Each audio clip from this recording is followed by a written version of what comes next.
ഇംഗ്ലണ്ടിനെതിരായ രണ്ടാം ക്രിക്കറ്റ് ടെസ്റ്റിൽ ടീം ഇന്ത്യ വമ്പൻ ലീഡിലേക്ക് തന്നെയാണ് ഇപ്പോൾ നീങ്ങിക്കൊണ്ടിരിക്കുന്നത്. 500 റൺസിന് മുകളിലേക്ക് ടീം ഇന്ത്യ ലീഡ് ഉയർത്താനായി ശ്രമിക്കുമ്പോൾ ക്യാപ്റ്റൻ ശുഭ്മാൻ ഗിൽ വീണ്ടും ഒരു സെഞ്ചുറിയാണ് ഇപ്പോൾ സ്വന്തമാക്കിയിരിക്കുന്നത്. മത്സരത്തിന്റെ ഇതുവരെയുള്ള സമഗ്രമായ ഒരു ചിത്രമാണ് വീഡിയോയിലൂടെ നിങ്ങളുമായി പങ്കുവയ്ക്കുന്നത്. വീഡിയോയിലേക്ക് കടക്കും മുൻപ് ആദ്യമായാണ് നിങ്ങൾ ഈ ചാനൽ കാണുന്നതെങ്കിൽ ഏറ്റവും പുതിയ ക്രിക്കറ്റ് അപ്ഡേറ്റുകൾക്കായി ചാനൽ ഇപ്പോൾ തന്നെ മറക്കാതെ സബ്സ്ക്രൈബ് ചെയ്തു വെച്ചേക്കുക. ആദ്യ ഇന്നിംഗ്സിലെ ലീഡ് ഉയർത്താനായി ടീം ഇന്ത്യ രണ്ടാം ഇന്നിംഗ്സിന്റെ തുടക്കം മുതൽ തന്നെ മികച്ച ബാറ്റിംഗ് പ്രകടനങ്ങളായിരുന്നു കാഴ്ചവെച്ചിരുന്നത്.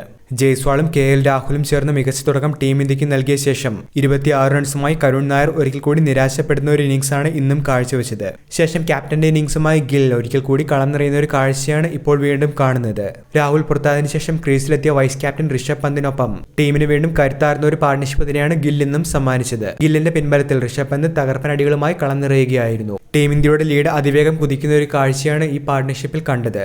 65 റൺസ് നേടി പന്തിന്റെ വിക്കറ്റ് നഷ്ടമായതിനു ശേഷം ജഡേജയ്ക്കൊപ്പം തന്റെ ഇൻഫോം ബാറ്റിംഗ് ശുഭ്മാൻ ഗിൽ തുടരുകയായിരുന്നു. ചരിത്ര നേട്ടം കൂടിയാണ് മത്സരത്തിൽ രണ്ടാം സെഞ്ചുറി പൂർത്തിയാക്കിയ ശുഭ്മാൻ ഗിൽ ഇപ്പോൾ സ്വന്തമാക്കിയിരിക്കുന്നത്. ഇന്ത്യക്ക് വേണ്ടി ഒരു ടെസ്റ്റ് ക്രിക്കറ്റ് മത്സരത്തിൽ ഏറ്റവും കൂടുതൽ റൺസ് നേടുന്ന ബാറ്റ്സ്മാൻ എന്നുള്ള റെക്കോർഡാണ് ഗിൽ ഇപ്പോൾ നടക്കുന്ന രണ്ടാം ടെസ്റ്റിലൂടെ സ്വന്തം പേരിലേക്ക് എഴുതി ചേർത്തിരിക്കുന്നത്. നേരത്തെ ടീം ഇന്ത്യ ആദ്യ ഇന്നിംഗ്സിൽ ഉയർത്തിയ 587 റൺസിന് മറുപടിയായി 407 റൺസിൽ ടീം ഇംഗ്ലണ്ടിന്റെ പോരാട്ടം അവസാനിപ്പിച്ചത് 6 വിക്കറ്റ് പ്രകടനവുമായി കളനിറഞ്ഞ മുഹമ്മദ് സിറാജ് ആയിരുന്നു.